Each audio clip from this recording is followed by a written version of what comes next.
We have 11 million people in our country who have already had COVID. We should tell them to celebrate. We should tell them to throw away their masks, go to restaurants, live again, because these people are now immune. But Dr. Fauci doesn't want to admit to any of that. Dr. Fauci's like, oh, woe is me, until the election occurs, and now maybe he'll be changing his attitude. This all begs the question, when are we going to tell the people the truth? In all likelihood is a good way of putting it. The vast majority of these people will have immunity. For your viewers out there, to correct misinformation, there is no evidence that if you've been infected with COVID-19 that you're immune from reinfection for any period of time. We have a 25-year-old in Nevada, otherwise healthy, within 6 weeks of his first infection, got reinfected, had more severe symptoms the second time around. So that is shameful on the part of Senator Rand Paul. For the record, Rand Paul is an ophthalmologist.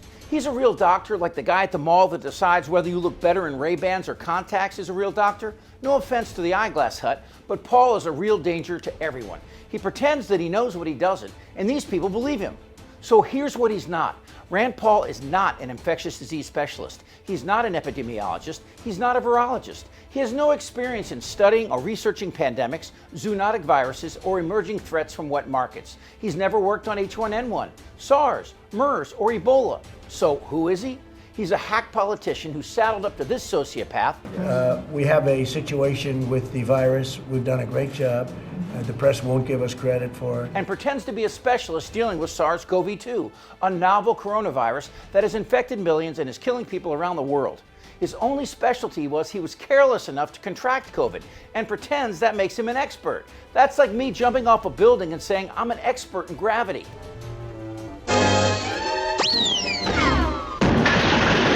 Now, Rand Paul wants people who've been infected to go out and party like it's 2019. We should tell them to celebrate. We should tell them to throw away their masks. That's dangerous and irresponsible.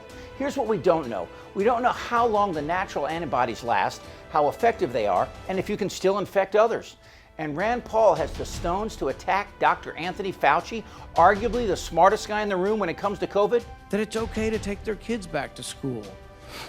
Dr. Fauci, every day, virtually every day, we seem to hear from you things we can't do. All I hear, Dr. Fauci, is we can't do this, we can't do that, we can't play baseball. Well, even that's not based on the science. If you were listening, and I think you were, to my opening statement, I agree with you. I am completely unqualified to tell you whether you can play a sport or not. The only thing that I can do is, to the best of my ability, give you the facts and the evidence associated with what I know about this outbreak.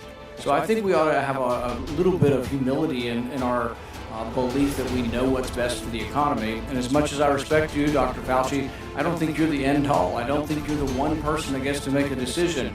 We can listen to your advice, but there are people on the other side saying there's not going to be a surge and that we can safely open the economy, and the facts will bear this out.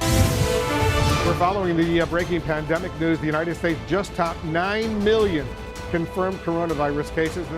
COVID-19 is a dangerous coronavirus that will continue to kill Americans. But you have to ask yourself, what's more dangerous, the virus or Rand Paul?